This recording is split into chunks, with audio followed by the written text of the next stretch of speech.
ಭಾರತ್ ಮಾತಾ ಕಿ, ಭಾರತ್ ಮಾತಾ ಕಿ.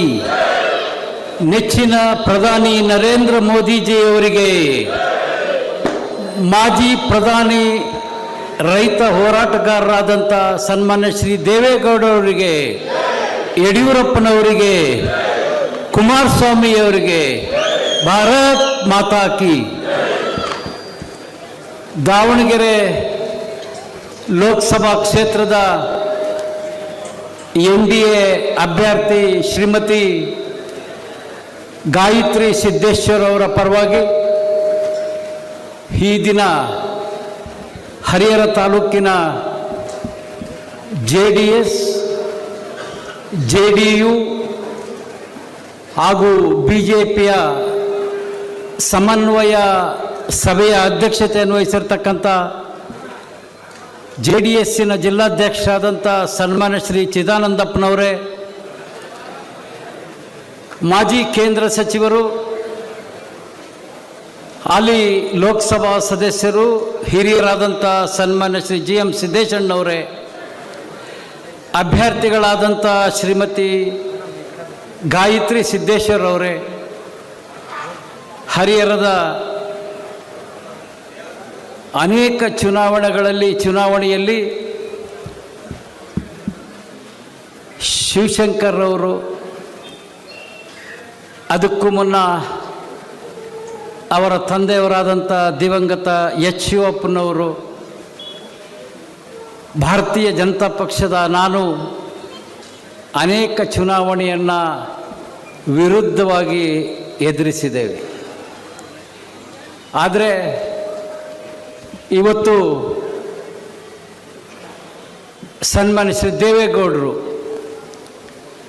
ಯಾವುದೇ ಕಾರಣಕ್ಕೂ BJPಯ ಸಿದ್ಧಾಂತವನ್ನು ಯಾವ ಜನ್ಮಕ್ಕೂ ಒಪ್ಪೋದಿಲ್ಲ ಅಂತೇಳಿ ಛಲ ತೊಟ್ಟಂಥ ದೇವೇಗೌಡರು ದೇಶದ ಅಭಿವೃದ್ಧಿ, ದೇಶದ ಏಳಿಗೆ, ದೇಶದ ನೆಚ್ಚಿನ ನಾಯಕನಾಗ್ತಕ್ಕಂಥ ಶಕ್ತಿ, ವಿಶ್ವಕ್ಕೆ ದಾರಿಯನ್ನು ತೋರಿಸ್ತಕ್ಕಂಥ ಶಕ್ತಿ ಇವತ್ತು ಯಾರಿಗಾದರೂ ಇದ್ದರೆ ಅದು ಸನ್ಮಾನ್ಯ ಶ್ರೀ ನರೇಂದ್ರ ಮೋದಿಯವರಿಗೆ.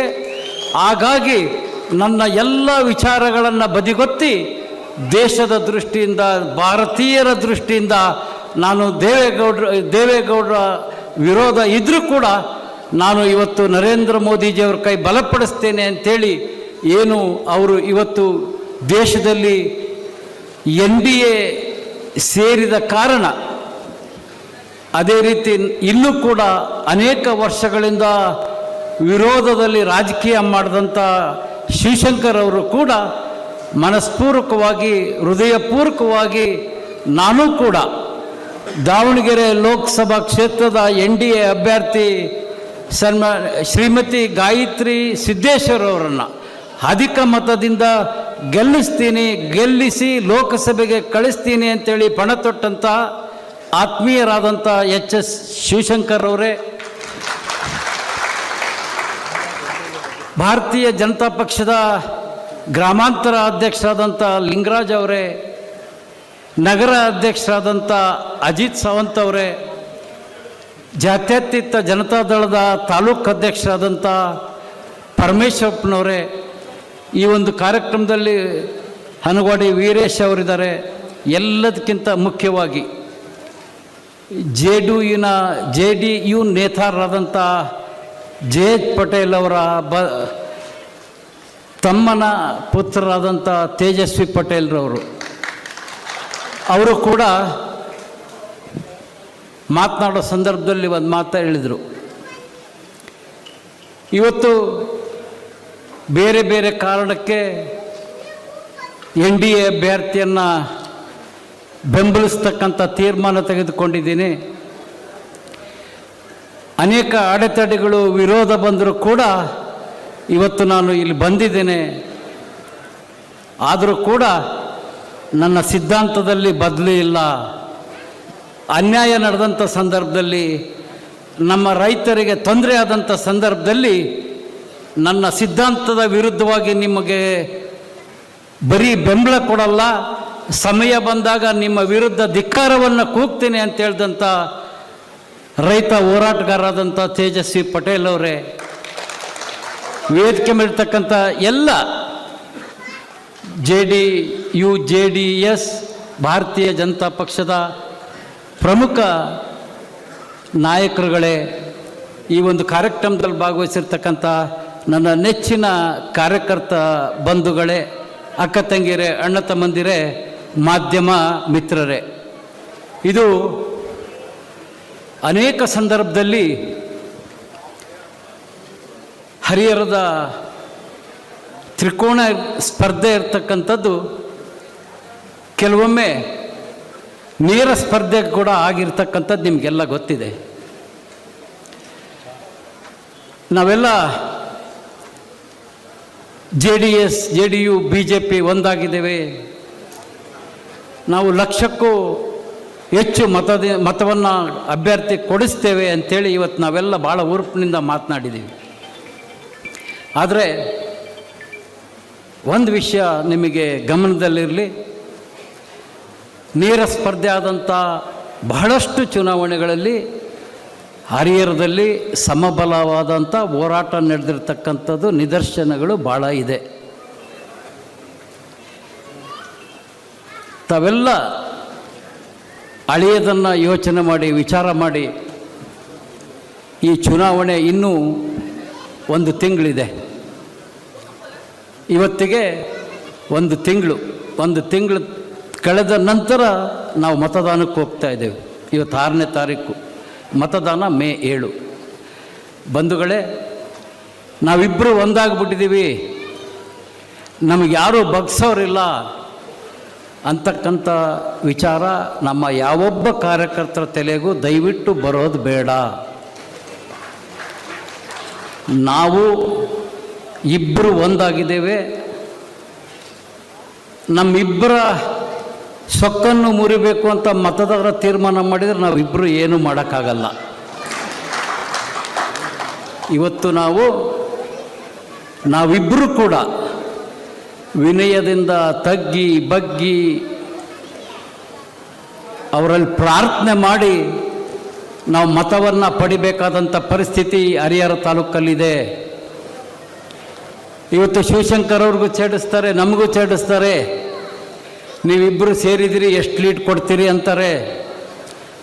ಹಾಗಾಗಿ ನಾವೆಲ್ಲ ಭಾಳ ಗಂಭೀರವಾಗಿ ಚಿಂತನೆ ಮಾಡಬೇಕು. ಗಂಭೀರವಾಗಿ ಚಿಂತನೆ ಮಾಡಿ ನಮ್ಮೆಲ್ಲರ ಮರ್ಯಾದೆ ಉಳಿಬೇಕಾದ್ರೆ ಮೊದಲು ನಾವು ಮಾಡಬೇಕಾಗಿರ್ತಕ್ಕಂಥ ಕೆಲಸ, ನಮ್ಮ ಬೂತ್ನಲ್ಲಿ ಅತಿ ಹೆಚ್ಚು ಮತವನ್ನು ಕೊಡಿಸ್ತಕ್ಕಂಥದ್ದು. ಶಿವಶಂಕರು ನಾನು ಜೊತೆಯಾಗಿ ಪ್ರಚಾರ ಮಾಡ್ತೇವೆ. ಆದರೆ ನೀವೆಲ್ಲ ಬಹಳಷ್ಟು ಜನ ಹಿಂದೆ ಬರಬೇಕು ಅಂತಕ್ಕಂಥದ್ದು ನನ್ನ ಅಭಿಪ್ರಾಯ ಇಲ್ಲ. ನಾವಿಬ್ಬರು ನಿಮ್ಮ ಗ್ರಾಮಗಳಿಗೆ ಬರ್ತೇವೆ, ನಿಮ್ಮ ಬೂತಿಗೆ ಬರ್ತೇವೆ, ನಿಮ್ಮ ಮನೆಗಳಿಗೆ ಬರ್ತೇವೆ. ನೀವು ನಿಮ್ಮ ಮನೆಯಲ್ಲಿದ್ದು, ನಿಮ್ಮ ಊರಿನಲ್ಲಿದ್ದು, ನಿಮ್ಮ ಊರಿನ ಪ್ರತಿಯೊಬ್ಬರ ಮತವನ್ನು ಭಾರತೀಯ ಜನತಾ ಪಕ್ಷದ ಅಭ್ಯರ್ಥಿ ಗಾಯತ್ರಮ್ಮನವರ ಕಮಲದ ಗುರುತಿಗೆ ಕೊಡಿಸ್ತಕ್ಕಂಥ ಕೆಲಸವನ್ನು ನೀವು ಮಾಡಿ. ಕೆಲವೊಂದು ನಾಯಕರುಗಳು ನಾವು ಪ್ರತಿ ಗ್ರಾಮ ಪ್ರತಿ ಬೂತಿಗೆ ಬರ್ತಕ್ಕಂಥ ಕೆಲಸವನ್ನು ನಾವು ಮಾಡ್ತೇವೆ. ನೀವೇನಾದರೂ ನಮ್ಮ ಜೊತೆನೇ ತಿಂಗಳು ತಿರುಗಿಬಿಟ್ರೆ ಅಲ್ಲಿ ನಿಮ್ಮ ಊರಲ್ಲಿರ್ತಕ್ಕಂಥ ಮತದಾರ, ನಿಮ್ಮ ಊರಿನಲ್ಲಿರ್ತಕ್ಕಂಥ ನಿಮ್ಮ ಮನೆಯವರು, ನಿಮ್ಮ ಮಕ್ಕಳು, ನಿಮ್ಮ ತಮ್ಮಂದಿರು ಬೇರೆ ಆಗ್ತಾರೆ, ಅವ್ರ ವಿಚಾರ ಬೇರೆ ಆಗ್ತದೆ. ಮೊದಲೇ ನಾವು ನಮ್ಮ ಮನೆಯಲ್ಲಿರ್ತಕ್ಕಂಥ ಮತಗಳನ್ನು ಗಟ್ಟಿ ಮಾಡೋಣ. ನಂತರ ನಮ್ಮ ಪಕ್ಕದ ಮನೆಯವರು, ನಮ್ಮ ಊರಿನವರು, ನಮ್ಮ ಬೀದಿಯವರು, ನಮ್ಮ ಬೂತ್ನ ಮತವನ್ನು ಗಟ್ಟಿ ಮಾಡ್ತಕ್ಕಂಥ ಕೆಲಸ ನಾವು ಮಾಡಬೇಕು. ನಾವು ಒಂದಾಗಿದ್ದೀವಿ ಅಂತೇಳಿ ಹರಿಹರದಲ್ಲಿ, ದಾವಣಗೆರೆಯಲ್ಲಿ ತಿರುಗಾಡಿದರೆ ಯಾವುದೇ ಕಾರಣಕ್ಕೂ ಹರಿಹರ ರಾಜಕೀಯವಾಗಿ ಅಷ್ಟು ಸುಲಭದ ಕ್ಷೇತ್ರ ಅಲ್ಲ ಅಂತಕ್ಕಂಥ ದಯವಿಟ್ಟು ತಾವೆಲ್ಲ ಒಮ್ಮೆ ಯೋಚನೆ ಮಾಡಿ. ನಮ್ಮ ಗುರಿ ಏನಿರಬೇಕು? ನಮ್ಮ ಬೂತ್ನಲ್ಲಿ ಹೆಚ್ಚು ಮತ ಕೊಡಿಸ್ಬೇಕು, ನಮ್ಮ ಊರಿನಲ್ಲಿ ಹೆಚ್ಚು ಮತ ಕೊಡಬೇಕು, ನಮ್ಮ ಗ್ರಾಮ ಪಂಚಾಯಿತಿಯಲ್ಲಿ ಭಾರತೀಯ ಜನತಾ ಪಕ್ಷದ ಅಭ್ಯರ್ಥಿಗೆ ಹೆಚ್ಚು ಮತವನ್ನು ಕೊಡಿಸ್ಬೇಕು ಅನ್ನೋ ಗುರಿಯತ್ತ ನಮ್ಮದಿರಬೇಕು. ಯಾವ ನಾಯಕರ ಹಿಂದೆ ಹೋಗ್ತಕ್ಕಂಥದ್ದಲ್ಲ. ನಾಳೆ ನೀವು ಎಷ್ಟು ಓಡಾಡಿದ್ರಿ ಕ್ಷೇತ್ರದಲ್ಲಿ ಅಂತ ಯಾರು ಕೇಳಲ್ಲ. ನನ್ನ ಹತ್ರ ಬಂದರೆ, ಶಿವಶಂಕರ್ ಹತ್ರ ಬಂದರೆ ನಾವು ಕೇಳೋದಿಷ್ಟೇ, ನಿಮ್ಮ ಊರಲ್ಲಿ ಎಷ್ಟು ಓಟ್ ಬಂದವಪ್ಪ ಅಂತ ನಾವು ಕೇಳ್ತೀವಿ. ನಾವಿನ್ನೂ ಒಂದು ಸ್ವಲ್ಪ ಮರಿಬೋದು. GM ಸಿದ್ದೇಶ್ವರ ಅವರು ಖಾತೆ ಪುಸ್ತಕ ಇಟ್ಕೊಂಡ್ಬಿಟ್ಟಿರ್ತಾರೆ. ನಿಮ್ಮೂರಾಗ ಎಷ್ಟು ಓಟ್ ಬಿಡ್ತಪ್ಪ, ಒಂದು ಓಟ್ ಕಡಿಮೆ ಹೇಳಿದ್ರು ಕೇಳಲ್ಲ, ಲೆಕ್ಕ ವ್ಯವಹಾರದ ಲೆಕ್ಕ ಇದ್ದಂಗೆ ಅವ್ರ ಹತ್ರ ಓಟಿನ ಲೆಕ್ಕ ಇಟ್ಕೊಂಡಿರ್ತಾರೆ. ಹಾಗಾಗಿ ನಿಮಗೆ ಗೊತ್ತಿರಲಿ, ನಿಮ್ಮ ಶಕ್ತಿಯನ್ನು ನಾವು ಅಳತೆ ಮಾಡೋದು ನಿಮ್ಮ ಬೂತ್ನಲ್ಲಿ, ನಿಮ್ಮ ಊರಿನಲ್ಲಿ ಎಷ್ಟು ಓಟು BJP ಕೊಡಿಸಿದ್ರಿ ಅಂತಕ್ಕಂಥದ್ದು. ಇವತ್ತು 1 ತಿಂಗಳ ಕಾಲ ದಯವಿಟ್ಟು ನಾವೆಲ್ಲ ನಮ್ಮ ಸ್ವಾರ್ಥ ನಮ್ಮದು ಎಲ್ಲವನ್ನು ಬಿಟ್ಟು, ಯಾವ ರೀತಿ ದೇವೇಗೌಡರು ತಮ್ಮ ವಿಚಾರದ ವಿರುದ್ಧವಾಗಿ ಇವತ್ತು ನರೇಂದ್ರ ಮೋದಿಜಿಯವ್ರಿಗೆ ಕೈ ಬಲಪಡಿಸಬೇಕು ಅಂತ ತೀರ್ಮಾನ ತೆಗೆದುಕೊಂಡಿದ್ದಾರೋ, ಅದೇ ರೀತಿ ನೀವೆಲ್ಲ 1 ತಿಂಗಳ ಕಾಲ ನಿಮ್ಮ ಬೂತ್ಗಳಲ್ಲಿ ಅತಿ ಹೆಚ್ಚು ಮತವನ್ನು ಕೊಡಿಸ್ತಕ್ಕಂಥ ಪ್ರಾಮಾಣಿಕವಾದ ಪ್ರಯತ್ನ ಮಾಡೋರೆಲ್ಲ ಕೈ ಎತ್ತರಪ್ಪ. ನಮ್ಮ ಬೂತ್ನಲ್ಲಿ ಹೆಚ್ಚು ಮತ ಕೊಡ್ತೇನೆ ಅಂತಕ್ಕಂಥವ್ರು ಕೈ ಎತ್ತಬೇಕು. ನಮಗೆ ಭಾರಿ ಮೆರವಣಿಗೆ ಬೇಕಿಲ್ಲ, ನಾಯಕರಿಂದ ಹಿಂಡು ಬೇಕಿಲ್ಲ. ನಮಗೆ ಬೇಕಾಗಿರ್ತಕ್ಕಂಥದ್ದು ನಿಮ್ಮ ಬೂತಿನಲ್ಲಿ ಹಿಂಡು ಮತಗಳು ಬೇಕು. ನಿಮ್ಮ ಹಿಂಡು ಮತಗಳು ನಮಗೆ ಬೇಕಾಗಿರ್ತಕ್ಕಂಥದ್ದು ಬಂಧುಗಳೇ. ಇವತ್ತು ನಮಗೆ ಬೇಕಾದಷ್ಟು ಮತವನ್ನು ಪಡೀಲಿಕ್ಕೆ ಅವಕಾಶ ಇದೆ. ಇವತ್ತು ಕಾಂಗ್ರೆಸ್ ಸರ್ಕಾರ ಬರಗಾಲದ ವಿಚಾರವಾಗಿ ಹೇಳಿದರು. ಕಾಂಗ್ರೆಸ್ ಸರ್ಕಾರ ಅಭಿವೃದ್ಧಿ ಶೂನ್ಯ ಆಗಿದೆ. ಇವತ್ತು ಕಳೆದ ಬಾರಿ ಶಾಸಕನಾಗಿದ್ದಂಥ ಸಂದರ್ಭದಲ್ಲಿ ಹರಿಹರ ತಾಲೂಕಿನಲ್ಲಿ ಬಡವರಿಗೆ ಅನೇಕ ಗಂಗಾ ಕಲ್ಯಾಣದ ಬೋರ್ವೆಲ್ಗಳನ್ನು ಕೊಟ್ಟೆ,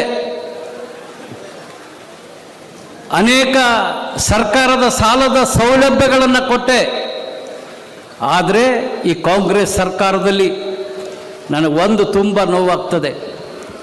ಹರಿಹರದ ಹೆಚ್ಚು ಸಂಖ್ಯೆಯಲ್ಲಿರ್ತಕ್ಕಂಥ ಅಂಬಿಗರ ಚೌಡಯ್ಯ ಒಂದು ನಿಗಮದಲ್ಲಿ ಇಡೀ ಜಿಲ್ಲೆಗೆ 2 ಬೋರ್ ಕೊಟ್ಟಿದ್ದಾರೆ ಸ್ವಾಮಿ. ಇಡೀ ಜಿಲ್ಲೆಗೆ 2 ಬೋರ್ ಕೊಟ್ಟಿದ್ದಾರೆ. ಏನು ಮಾಡಬೇಕು ಹೇಳಿ? ನಮ್ಮ ಅವಧಿಯಲ್ಲಿ ಬೋರ್ಗಳು ಹೆಚ್ಚಾಗಿ ಹರಿಜನ ಗಿರಿಜನಗಳ ಬೋರ್ಗಳ ಸಂಖ್ಯೆ ಹೆಚ್ಚಾಗಿ ಮಾಯಕೊಂಡ ಹೊನ್ನಾಳಿ ಕ್ಷೇತ್ರಕ್ಕೆ ನಾವು ಕೊಟ್ಟಿದ್ದೇವೆ. ನಮ್ಮ ಸರ್ಕಾರದಲ್ಲಿ SCಗಳಿಗೆ ಬಂದಂಥ ಬೋರ್ಗಳನ್ನು ಅರ್ಜಿ ಅಷ್ಟಿರಲಿಲ್ಲ. ನಮ್ಮ ತಾಲೂಕಿನಲ್ಲಿ ಉಳಿದಂಥ ಬೋರ್ಗಳ ಗಂಗಾ ಕಲ್ಯಾಣದ ಬೋರ್ಗಳನ್ನು ಮಾಯಕೊಂಡ ಹೊನ್ನಾಳಿ ಕ್ಷೇತ್ರಕ್ಕೆ ಕೊಟ್ಟಿರ್ತಕ್ಕಂಥದ್ದು ನನಗೆ ಹೆಮ್ಮೆ ಅಂತ ಅನಿಸ್ತದೆ. ಇವತ್ತು ಹರಿಹರದ ಹರಿಜನ ಬಂಧುಗಳಿಗೆ ನನಗೆ ಬೋರ್ ಕೊಡ್ಲಿಕ್ಕೆ ಆಗ್ತಾ ಇಲ್ಲ.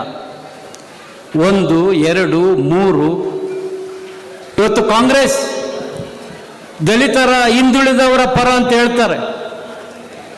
ಇವತ್ತು ದಲಿತರ ಹಿಂದುಳಿದ ಸುಮಾರು 11,500 ಲಕ್ಷ ಹಣವನ್ನು ಬೇರೆ ಯೋಜನೆಗಳಿಗೆ ಉಪಯೋಗಿಸ್ಕೊಂಡಿದ್ದಾರೆ ಬಂಧುಗಳೇ. ಒಂದಲ್ಲ ಎರಡಲ್ಲ ಭ್ರಷ್ಟಾಚಾರದಲ್ಲಿ ತುಂಬಿದೆ. ಇವತ್ತು ಲೋಕಸಭಾ ಚುನಾವಣೆಗೆ ದೇಶದ ಎಲ್ಲ ರಾಜ್ಯಗಳಿಗೆ ಕರ್ನಾಟಕ ಸರ್ಕಾರ ಲೂಟಿ ಹೊಡೆದು ಇವತ್ತು ಅವ್ರ ರಾಷ್ಟ್ರ ನಾಯಕರಿಗೆ ಕೊಡಬೇಕಾದಂಥ ಒಂದು ಅನಿವಾರ್ಯತೆ ಅವ್ರಿಗಿದೆ. ಅಭಿವೃದ್ಧಿ ಇಲ್ಲ, ಗ್ಯಾರಂಟಿ ಇಲ್ಲ, ಸಂಪೂರ್ಣವಾಗಿ ಗ್ಯಾರಂಟಿ ಎಲ್ಲವನ್ನು ಅವ್ರು ಈಡೇರಿಸಿಲ್ಲ. ಯಾವುದೋ 1 ತಿಂಗಳು ಕೊಟ್ಟರೆ ಮುಂದಿನ ಸರಿ ಆ ವ್ಯಕ್ತಿಗೆ 2ನೇ ತಿಂಗಳದ್ದು ಬರಲ್ಲ. ನಿರುದ್ಯೋಗಿ ಯುವಕರಿಗೆ ಪದವೀಧರರಿಗೆ 3,000 ಅಂತ ಹೇಳಿದರು, ಅದು ಕೊಟ್ಟಿಲ್ಲ. ಅನೇಕ ಗ್ಯಾರಂಟಿಗಳನ್ನು ಬಡವರಿಗೆ ನೀಡಿ ಇವತ್ತು ಮತವನ್ನು ಪಡೆದು ಇವತ್ತು ಕಾಂಗ್ರೆಸ್ ಆಡಳಿತ ಮಾಡ್ತಾ ಇದೆ. ಅವರಿಗೆ ಗ್ಯಾರಂಟಿನೂ ಈಡೇರ್ಸೋಕ್ಕಾಗ್ತಾ ಇಲ್ಲ, ಅಭಿವೃದ್ಧಿನೂ ಮಾಡೋಕ್ಕಾಗ್ತಾ ಇಲ್ಲ. ಇವತ್ತು ಯಾವ ಸಿದ್ದರಾಮಯ್ಯನವರು ನಮ್ಮ ಧರ್ಮದ ಪದ್ಧತಿಯಂತೆ ಇವತ್ತು ಮಾಂಸವನ್ನು ಸೇವಿಸಿ ದೇವಸ್ಥಾನಕ್ಕೆ ಹೋಗಬಾರ್ದು. ಇವತ್ತು ದಯವಿಟ್ಟು ಸುಮ್ಮನಿರಪ್ಪ 1 ನಿಮಿಷ. ಇವತ್ತು ಮಾಂಸವನ್ನು ಸೇರಿಸಿ ದೇವಸ್ಥಾನಕ್ಕೆ ಹೋಗಬಾರ್ದು. ಇದು ನಮ್ಮ ಸಂಸ್ಕೃತಿ, ನಮ್ಮ ಧರ್ಮ. ಇದು ಇವತ್ತು ಮಾಂಸವನ್ನು ಸೇವಿಸಿ ಧರ್ಮಸ್ಥಳಕ್ಕೆ ಹೋದರೆ ಮಂಜುನಾಥ ಸ್ವಾಮಿ ನಮಗೆ ಶಿಕ್ಷೆ ಕೊಟ್ಟಿದ್ದಾನೆ ಸ್ವಾಮಿ. ಮಳೆ ಇಲ್ಲದಲೇ ನರಳ್ತಾ ಇದ್ದೀವಿ ಸ್ವಾಮಿ. ಇವತ್ತು ರಾಜ್ಯದಲ್ಲಿ ಕುಡಿಲಿಕ್ಕೆ ನೀರಿಲ್ಲ. ಸರ್ಕಾರ ಹೇಳುತ್ತೆ ಹೊಸ ಬೋರ್ ಹಾಕಿಸ್ಲಿಕ್ಕೆ ಅವಕಾಶ ಕೊಡೋದಿಲ್ಲ. ಅರೆ, ಕುಡಿಲಿಕ್ಕೆ ನೀರಿಲ್ಲ ಅಂದರೆ ಹೊಸ ಬೋರ್ ಹಾಕ್ಲಿಕ್ಕೆ ಇವರು ಅವಕಾಶ ಕೊಡಲಿಲ್ಲ ಅಂದರೆ ಯಾವಾಗ ಸ್ವಾಮಿ ಇವರು ಜನರ ಜೀವ ಉಳಿಸ್ತಾರೆ? ಇವರು ಇವತ್ತು ನರೇಂದ್ರ ಮೋದಿಜಿಯವರು 140 ಕೋಟಿ ಭಾರತೀಯರಿಗೆ ಕೋವಿಡ್ ವ್ಯಾಕ್ಸಿನೇಷನ್ ಕೊಡೋದ್ರ ಮೂಲಕ ಇವತ್ತು ಅನೇಕ ರಾಷ್ಟ್ರಗಳು ಭಾವಿಸಿದ್ದು ಕೋವಿಡ್ನಲ್ಲಿ ಭಾರತದ ಜನಸಂಖ್ಯೆ ಇಳಿಮುಖ ಆಗ್ತದೆ, ಭಾರತ ಭಾಳ ಬಡತನದಲ್ಲಿ ಸಾಯ್ತದೆ ಅಂತಕ್ಕಂಥ ವಿಚಾರದಲ್ಲಿ ಅವರಿದ್ದರು. ಆದರೆ ಇವತ್ತು ನರೇಂದ್ರ ಮೋದಿಜಿಯವರು ಬರೀ ಭಾರತೀಯರಿಗೆ ಅಷ್ಟೇ ಅಲ್ಲ, ಬಡ ರಾಷ್ಟ್ರಗಳಿಗೆ ಉಚಿತವಾಗಿ ವ್ಯಾಕ್ಸಿನೇಷನ್ ಕೊಟ್ಟಿದ್ದು ಯಾವುದಾದ್ರೂ ದೇಶ ಇದ್ದರೆ ಅದು ಭಾರತ ಭಾರತ ಭಾರತ ಅಂತಕ್ಕಂಥ ಹೆಮ್ಮೆ ಇವತ್ತು ಭಾರತೀಯರಾದಂಥ ನಮಗಿರಬೇಕು ಬಂಧುಗಳೇ. ಇವತ್ತು ಬಡ ರಾಷ್ಟ್ರಗಳು ಅಮೇರಿಕವನ್ನು ಸ್ಮರಿಸಲ್ಲ, ಬಡ ರಾಷ್ಟ್ರಗಳು ಇಂಗ್ಲೆಂಡನ್ನು ಸ್ಮರಿಸಲ್ಲ, ಆಸ್ಟ್ರೇಲಿಯನ್ನ ಸ್ಮರಿಸಲ್ಲ. ಇವತ್ತು ಬಡ ರಾಷ್ಟ್ರಗಳು ಯಾರನ್ನಾದರೂ ಸ್ಮರಿಸ್ತಾರೆ ಅಂದರೆ ಅದು ನರೇಂದ್ರ ಮೋದಿಜಿಯವ್ರನ್ನ, ಅದು ಭಾರತೀಯರನ್ನ ಅಂತಕ್ಕಂಥ ಹೆಮ್ಮೆ ಇವತ್ತು ನಮಗಿರಬೇಕು ಬಂಧುಗಳೇ. ಹಾಗಾಗಿ ಇವತ್ತು ಅಷ್ಟೇ ಅಲ್ಲ, ಇನ್ನು ನಮ್ಮ ತಾಲೂಕಿನ ನೀರಾವರಿ ವಿಚಾರ, ತೇಜಸ್ವಿ ಪಟೇಲರು ಯಾವಾಗಲೂ ರೈತರ ಪರವಾಗಿ, ಕಡೆ ಭಾಗದ ರೈತರ ಪರವಾಗಿ ಅವರು ಹೋರಾಟ ಮಾಡ್ತಾರೆ. ತೇಜಸ್ವಿ ಪಟೇಲ್ ಅವರೇ, ಜನತಾದಳ ಇದ್ದಂಥ ಸಂದರ್ಭದಲ್ಲಿ, ಯಾವುದೇ ಕಾಂಗ್ರೆಸ್ಸೇತರ ಸರ್ಕಾರ ಇದ್ದಂಥ ಸಂದರ್ಭದಲ್ಲಿ ಸ್ಥಳೀಯ ಸಮಸ್ಯೆಗೆ ತಕ್ಷಣ ಸ್ಪಂದಿಸ್ತಕ್ಕಂಥ ಕೆಲಸ ಮಾಡಿದವು. ಕಾಂಗ್ರೆಸ್ ಯಾವುದೇ ಸಂದರ್ಭದಲ್ಲಿ ಮಾಡಿಲ್ಲ. ಇವತ್ತು ಭದ್ರಾ ಅಚ್ಚುಕಟ್ಟು ಪ್ರದೇಶದ ಕಾಡಾ ಸಮಿತಿ ಸಭೆಯನ್ನೇ ಕರೆದಿಲ್ಲ ಬಂಧುಗಳೇ, ಸಭೆಯನ್ನೇ ಕರೆದಿಲ್ಲ. ನೀರಾವರಿ ಇಲಾಖೆಯಲ್ಲಿ ಇಂಜಿನಿಯರ್ಗಳಿಲ್ಲ, ಎಲ್ಲ ನಾಳೆಗಳಲ್ಲಿ ಹೂಳು ತುಂಬಿದೆ. ಎರಡ ಈ ಸಿದ್ದರಾಮಯ್ಯನವರು ಬಂದ ಮೇಲೆ ಎಲ್ಲ ರೀತಿಯ ತೊಂದರೆಗಳು ಬಂಧುಗಳೇ. ಇವತ್ತಿಲ್ಲಿರ್ತಕ್ಕಂಥವ್ರು ಅನೇಕರಿಗೆ ನಾನು ಮಾಡಿರ್ತಕ್ಕಂಥ ಅಡಿಕೆ ತೋಟ ಈ ವರ್ಷ ಉಳಿಯುತ್ತೋ ಇಲ್ಲೋ, ನಾನು ಕೊರೆಸಿರ್ತಕ್ಕಂಥ ಬೋರ್ನಲ್ಲಿ ಇವತ್ತು ನೀರು ಹೊಡೆಯುತ್ತೆ, ನಾಳೆ ಬರುತ್ತೋ ಇಲ್ಲೋ ಅಂಥದ್ದು, ಅನೇಕ ಬೋರ್ಗಳಲ್ಲಿ ನೀರು ಖಾಲಿಯಾಗಿರ್ತಕ್ಕಂಥದ್ದು, ಎಂತಹ ಒಂದು ಪರಿಸ್ಥಿತಿಯಲ್ಲಿ ನಾವಿದ್ದೇವೆ ಬಂಧುಗಳೇ. ಆದರೆ ಇದನ್ನು ಯಾವತ್ತಾದರೂ ಜಿಲ್ಲಾ ಸಚಿವರಾದಂಥ ಮಲ್ಲಿಕಾರ್ಜುನ್ ಅವರು ರೈತರ ಕಷ್ಟಕ್ಕೆ ಸ್ಪಂದಿಸಿದರ ಬಂಧುಗಳೇ? ಮಲ್ಲಿಕಾರ್ಜುನ್ ಅವರು ಯಾವತ್ತಾದರೂ ನೀರಿನ ಕಷ್ಟಕ್ಕೆ ಸ್ಪಂದಿಸಿದರ ಬಂಧುಗಳೇ? ಬಹಳಷ್ಟು ಸ್ವಾರ್ಥ ರಾಜಕಾರಣಿ ಇವರು. ಇವತ್ತು ಅವರು ನಿರ್ಮಿಸ್ತಕ್ಕಂಥ ಕಾರ್ಖಾನೆಗೆ ನೀರು ಬೇಕಾದರೆ ಜಲಾಶಯದಲ್ಲಿ ನೀರಿರಲಿ, ಕುಡಿಯೋ ನೀರಿನ ನೆಪದಲ್ಲಿ ನೀರು ಬಂದರೆ ನಮ್ಮ ಕಾರ್ಖಾನೆಗೆ ನೀರು ಬರುತ್ತೆ ಅಂತಕ್ಕಂಥ ವಿಚಾರ ಮಾಡ್ತಕ್ಕಂಥವ್ರವರು. ದೇವರ ಬೆಳಕೆರೆಯಲ್ಲಿ ನೀರಿದ್ರೆ, ದೇವರ ಬೆಳಕೆರೆ ರೈತರಿಗೆ ನೀರು ಕೊಡದೆ ಕೆರೆಯಲ್ಲಿ ನೀರಿದ್ರೆ ಆ ಹಿನ್ನೀರಿನಲ್ಲಿ ಕುಕ್ವಾಡ್ ಶುಗರ್ ಫ್ಯಾಕ್ಟ್ರಿಗೆ ಅನುಕೂಲ ಆಗುತ್ತೆ ಅಂತಕ್ಕಂಥ ಯೋಚನೆ ಮಾಡ್ತಕ್ಕಂಥವ್ರು ಇವರು ಜಿಲ್ಲಾ ಸಚಿವರು ಬಂಧುಗಳೇ. ಇವ್ರು ಯಾವ ಜನಸಾಮಾನ್ಯರಿಗೆ ಕಷ್ಟಕ್ಕೆ ಸ್ಪಂದಿಸ್ತಾರೆ ಬಂಧುಗಳೇ? 12:30ವರೆಗೆ ಸಾರ್ವಜನಿಕನ ದರ್ಶನವನ್ನು ತಿರುಪತಿ ತಿಮ್ಮಪ್ಪ ಕೊಟ್ಟಂಗೆ ಕೊಟ್ಟು ಕಾರ್ ಹತ್ಕೊಂಡು ಹೋಗ್ಬಿಟ್ರೆ ಗೋವಿಂದ ಗೋವಿಂದ ಗೋವಿಂದ. ಇನ್ನು ಯಾವಾಗ ಅವರು ಅವ್ರಿಗೆ ಜನರ ಕಷ್ಟ ಕೇಳಲಿಕ್ಕೆ ಸಮಯ ಇಲ್ಲ, ಇನ್ನು ಜನರ ಕಷ್ಟವನ್ನು ಯಾವಾಗ ಈಡೇರಿಸ್ತಾರೆ? ಇವತ್ತು ಅಭ್ಯರ್ಥಿ ಬಗ್ಗೆ ನಾನು ಏನು ಮಾತಾಡೋಕ್ಕೆ ತಯಾರಿಲ್ಲ. ಅವರೊಬ್ಬ ಡಾಕ್ಟ್ರು, ಎಲ್ಲ ಒಪ್ಕೊಳ್ತೀನಿ. ಆದರೆ ಇವತ್ತು ಜಿಲ್ಲೆಯಲ್ಲಿ ಮಲ್ಲಿಕಾರ್ಜುನವರ ಆಡಳಿತ ರೀತಿ ಯಾವ ರೀತಿ ಇದೆ? ಹರಿಹರ ತಾಲೂಕಿಗೆ ಕೊನೆಯ ಭಾಗಕ್ಕೆ ನೀರು ಮುಟ್ಟಿಸ್ಲಿಕ್ಕೆ ಒಂದು ಪ್ರಯತ್ನನಾದರೂ ಮಾಡಿದ್ರ? ಬಂಧುಗಳೇ, ರೈತರು ನಿಜವಾಗ್ಲೂ ರೈತರ ಕಷ್ಟಗಳಿಗೆ, ರೈತರಿಗೆ ಅನುಕೂಲ ಆಗ್ತಕ್ಕಂಥದ್ದು ನಮ್ಮ ರಾಜ್ಯದಲ್ಲಿ ಯಾವತ್ತೂ ಜನತಾದಳ ಇದ್ದಂಥ ಸಂದರ್ಭದಲ್ಲಿ, BJP ಇದ್ದಂಥ ಸಂದರ್ಭದಲ್ಲಿ, ವಿರೋಧ ಪಕ್ಷ ಇದ್ದಂಥ ಸಂದರ್ಭದಲ್ಲಿ ಇವತ್ತು ಕರ್ನಾಟಕದಲ್ಲಿ ಜನಸಾಮಾನ್ಯರ ಕಷ್ಟಗಳಿಗೆ ಸ್ಪಂದಿಸ್ತಕ್ಕಂಥ ಕೆಲಸವನ್ನು ಮಾಡಿದೆ. ಇವತ್ತು ಸುಮಾರು ಈಶ್ವರಪ್ಪನವ್ರು ನೀರಾವರಿ ಸಚಿವರಾದಂಥ ಸಂದರ್ಭದಲ್ಲಿ, ಯಡಿಯೂರಪ್ಪನವ್ರು ಕುಮಾರಸ್ವಾಮಿ ಅವರು ಮುಖ್ಯಮಂತ್ರಿ ಆದಂಥ ಸಂದರ್ಭದಲ್ಲಿ, ನಂತರ ಯಡಿಯೂರಪ್ಪನವ್ರು ಮುಖ್ಯಮಂತ್ರಿ ಆದಂಥ ಸಂದರ್ಭದಲ್ಲಿ ಭದ್ರಾ ನಾಲೆಯ ಆಧುನೀಕರಣ ಸುಮಾರು 1200 ಕೋಟಿ ಹಣವನ್ನು ಬಿಡುಗಡೆ ಮಾಡಿದ್ದು ಯಾವುದಾದ್ರೂ ಇದ್ದರೆ ಅದು ಭಾರತೀಯ ಜನತಾ ಪಕ್ಷ ಅಂತಕ್ಕಂಥ ಮಾತನ್ನು ಹೆಮ್ಮೆಯಿಂದ ಹೇಳಲಿಕ್ಕೆ ಆಗ್ತದೆ ಬಂಧುಗಳು. ಇವತ್ತು ಒಂದು ಕಿಲೋಮೀಟ್ರ್ ಹೂಳು ತೆಗೆಸ್ಲಿಕ್ಕೆ ಸರ್ಕಾರದಲ್ಲಿ ಆಗತ್ತಾ? ಇವತ್ತು ದೇವ್ರ ಬೆಳಕೆರೆ ಯಾವುದಾದ್ರೂ ನಾಲೆ ನೀರು ಬರಬೇಕಂದ್ರೆ ರೈತರು ಪಟ್ಟಿ ಎತ್ತಿ JCB ತಂದು JCB ಅವ್ರ ದುಡ್ಡಿನಲ್ಲಿ ನಾಲೆಯನ್ನು ಸರಿ ಮಾಡಿಕೊಂಡು ಇವತ್ತು ತಮ್ಮ ಜಮೀನುಗಳಿಗೆ ನೀರು ಉಣಿಸ್ತಕ್ಕಂಥ ಪರಿಸ್ಥಿತಿಯಲ್ಲಿ ನಾವಿದ್ದೇವೆ ಬಂಧುಗಳೇ. ಸರ್ಕಾರ ಯಾವುದೇ ಕಾರಣಕ್ಕೂ ರೈತರಿಗೆ ಸ್ಪಂದಿಸ್ತಕ್ಕಂಥ ಕೆಲಸ ಮಾಡಲ್ಲ. ಆದಷ್ಟು ಬೇಗ ಈ ರೈತ ವಿರೋಧಿ ಸರ್ಕಾರ, SC ST ಹಿಂದುಳಿದ ವಿರೋಧಿ ಸರ್ಕಾರ ಹೋಗಲೇಬೇಕು. ಅದನ್ನು ನಾವು ನೀವೆಲ್ಲರೂ ಸೇರಿ ಕಿತ್ತು ಒಗಿಲೇಬೇಕು. ಆ ಕಿತ್ತು ಒಗಿಬೇಕಾದ್ರೆ ಮೇ 7ನೇ ತಾರೀಕಿನಂದು ಬೆಳಿಗ್ಗೆ 7 ಗಂಟೆಯಿಂದ ತಾವೆಲ್ಲ ಹೆಚ್ಚಿನ ಮತದಾರರನ್ನು ನಿಮ್ಮ ಬೂತ್ಗಳಲ್ಲಿ 100% 100 ಮತದಾನ ಆಗೋ ರೀತಿಯಲ್ಲಿ ನೀವು ಪ್ರಯತ್ನ ಮಾಡಿ ಆ 100ಕ್ಕೆ 100 ಭಾರತೀಯ ಜನತಾ ಪಕ್ಷದ ಕಮಲದ ಗುರುತಿಗೆ ನೀಡೋದ್ರ ಮೂಲಕ ನರೇಂದ್ರ ಮೋದಿಜಿಯವರನ್ನ ದಾವಣಗೆರೆ ಲೋಕಸಭಾ ಅಭ್ಯರ್ಥಿ ಶ್ರೀಮತಿ ಗಾಯತ್ರಿ ಸಿದ್ದೇಶ್ವರ್ ಅವರು ಲೋಕಸಭೆಯಲ್ಲಿ ನರೇಂದ್ರ ಮೋದಿಜಿಯವರ ಪರವಾಗಿ ಕೈ ಎತ್ತುವುದರ ಮೂಲಕ ನಮ್ಮ ದೇಶದ, ನಮ್ಮ ರಾಜ್ಯದ ಅಭಿವೃದ್ಧಿಯನ್ನು ನಾವು ನೀವೆಲ್ಲ ಕಾಣೋಣ. ದೇಶದ ಅಭಿವೃದ್ಧಿಗೋಸ್ಕರವಾಗಿ ನಾವು ದೇಶ ಸೇವೆ ಮಾಡೋಣ. ದೇಶ ಸೇವೆ ಅಂದರೆ 7ರ ತನಕ ಹಗಲಿರುಳು ಕಮಲದ ಗುರುತಿಗೆ ಮತವನ್ನು ಕೊಡಿಸೋದು ಒಂದೇ ಅಲ್ಲ. ಇವತ್ತು ನಮ್ಮ ರಾಜ್ಯದಲ್ಲಿ 3 ಲೋಕಸಭಾ ಕ್ಷೇತ್ರದಲ್ಲಿ JDS ಅಭ್ಯರ್ಥಿಗಳು ಸ್ಪರ್ಧೆ ಮಾಡಿದ್ದಾರೆ. ನಿಮ್ಮ ಬಂಧುಗಳಿಗೆ ಎಲ್ಲರಿಗೂ ಕೂಡ ನೀವು ಎಲ್ಲಿ JDS ಇದೆ, JDS ಎಲ್ಲಿ BJP ಇದೆ, ಕಮಲಕ್ಕೆ ವೋಟ್ ಕೊಡಬೇಕು ಅಂತಕ್ಕಂಥ ವಿಚಾರವನ್ನು ತಿಳಿಸ್ಬೇಕು. ಇದ್ರ ಜೊತೆಗೆ ಇವತ್ತು ಈಗಾಗಲೇ ಯಾರು ಪ್ರಧಾನಮಂತ್ರಿಗಳ ಒಂದು ಇನ್ಶೂರೆನ್ಸ್ ಪಾಲಿಸಿಗೆ ಹಣ ಕಟ್ಟಿದಾರೋ, ನನಗೆ ಈಗ ಚಿಕ್ಕಬಿದಿರಿ ರೈತ ಫೋನ್ ಮಾಡಿದ್ದ. ಮೆಕ್ಕೆಜೋಳಕ್ಕೆ ನನಗೆ 1 ಎಕರೆಗೆ 18,000 ರೂಪಾಯಿ ಹಣ ಇವತ್ತು ನನ್ನ ಖಾತೆಗೆ ಬಂದಿದೆ ಅಂತಕ್ಕಂಥ ಮಾತನ್ನು ಇವತ್ತು ತಿಳಿಸಿದ. ಮತ್ತು ಬೇರೆ ಪೀಕಗಳಿಗೆ ರಾಗಿಗೆ 8,000 ನನಗೆ ಬಂದಿದೆ ಅಂತ ಹೇಳಿದರು.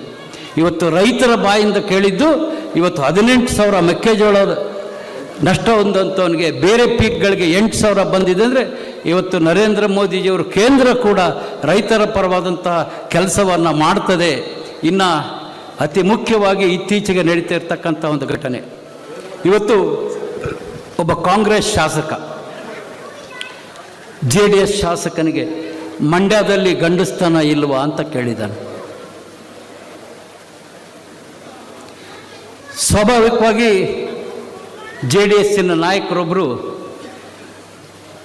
ಇಲ್ಲ, ಆ ಕಾಂಗ್ರೆಸ್ ಶಾಸಕ ಶ್ರೀಲಂಕಾ ಅಲ್ಲಿ ಇಲ್ಲಿ ಹೋಗಿ ಗಂಡಸ್ತನ ಅವನು ಕಳ್ಕೊಂಡಿದ್ದಾನೆ ಅಂಥೇಳಿ ಇವರು JDSನವರು ಉತ್ತರ ಕೊಟ್ಟಿದ್ದಾರೆ. ಆದರೆ ಆ MLA, ಕಾಂಗ್ರೆಸ್ MLA ದುರಹಂಕಾರದಿಂದ ಒಂದು ಮಾತು ಹೇಳಿದ್ದಾನೆ, ನನ್ನ ಗಂಡಸ್ತನ ಹೇಳಿಕೆ ಕೊಟ್ಟವ್ರ ಮನೆಯಲ್ಲೇ ಹೋಯಿತು ಅಂತಕ್ಕಂಥ ಒಂದು ಕೆಟ್ಟ ಮಾತನ್ನು ಇವತ್ತು ಕಾಂಗ್ರೆಸ್ ಶಾಸಕ ಹೇಳಿದ್ದಾನೆ. ನೋಡಿ ಸ್ವಾಮಿ, ಯಾವ ಮಟ್ಟಕ್ಕೆ ಇವತ್ತು ಕಾಂಗ್ರೆಸ್ನ ಶಾಸಕರು ಹೋಗಿದ್ದಾರೆ, ಎಲ್ಲವನ್ನು ಬಿಟ್ಟಿದ್ದಾರೆ. ಅವ್ರಿಗೆ ತಡ್ಕೊಳ್ಳಿಕ್ಕಾಗ್ತಾ ಇಲ್ಲ. ಏನು ಇವತ್ತು ಭದ್ರಕೋಟೆ ಅಂತೇಳಿ ಏನವರು ಭಾವಿಸಿದ್ರು ಬೆಂಗಳೂರು ಗ್ರಾಮಾಂತರ, ಇವತ್ತು ಬೆಂಗಳೂರು ಗ್ರಾಮಾಂತರ ನಮ್ಮ ರಾಜ್ಯದಲ್ಲಿ ಮೊದಲನೇ ಭಾರತೀಯ ಜನತಾ ಪಕ್ಷದ ಗೆಲುವು ಬರ್ತಕ್ಕಂಥದ್ದು ಬೆಂಗಳೂರು ಗ್ರಾಮಾಂತರ ಡಾಕ್ಟರ್ ಮಂಜುನಾಥ್ ಅಂತಕ್ಕಂಥ ಮಾತನ್ನು ಹೇಳಲಿಕ್ಕೆ ಇಚ್ಛೆಪಡ್ತೇನೆ. ಇವತ್ತು ಕೋಟೆಯನ್ನು ಛಿದ್ರ ಮಾಡಿದ್ದೇವೆ ಭಾರತೀಯ ಜನತಾ ಪಕ್ಷ ಮತ್ತು JDSನವರು ನಾವು. ಹಾಗಾಗಿ ಇವತ್ತು ದೇಶದಲ್ಲೆಲ್ಲ BJP ಬರುತ್ತೆ, ನಮ್ಮ ಹರಿಹರದಲ್ಲೂ ಕೂಡ ಹೆಚ್ಚು ಮತ ಕೊಡಿಸ್ಬೇಕಲ್ಲ ನಾವು. ನರೇಂದ್ರ ಮೋದಿ ಅವ್ರನ್ನ ಯಾರ ಕೈಲೂ ತಡೆಯೋಕ್ಕಾಗಲ್ಲ. ಈ 3ನೇ ಬಾರಿ ಅವ್ರು ಪ್ರಧಾನಮಂತ್ರಿ ಆಗ್ತಾರೆ, 4ನೇ ಬಾರಿ ಕೂಡ ಆಗ್ತಾರೆ. ಆದರೆ ನಮ್ಮ ಕೆಲಸ ಹರಿಹರದಿಂದ ಅತಿ ಹೆಚ್ಚು ಮತವನ್ನು ಕೊಡಿಸೋದು, ಹರಿಹರದ ನಮ್ಮ ಬೂತ್ನಲ್ಲಿ ಹೆಚ್ಚು ಮತವನ್ನು ಕೊಡಿಸ್ತಕ್ಕಂಥ ಕೆಲಸವನ್ನು ನಾವು ನೀವೆಲ್ಲ ಮಾಡೋಣ ಅಂತೇಳಿ ನಾನು ಮಾತು ಮುಗಿಸ್ತೇನೆ. ಜೈ ಹಿಂದ್, ಭಾರತ್ ಮಾತಾ ಕಿ. ಅಭ್ಯರ್ಥಿ ಗಾಯತ್ರಿ ಸಿದ್ದೇಶ್ವರ್ ಅವರಿಗೆ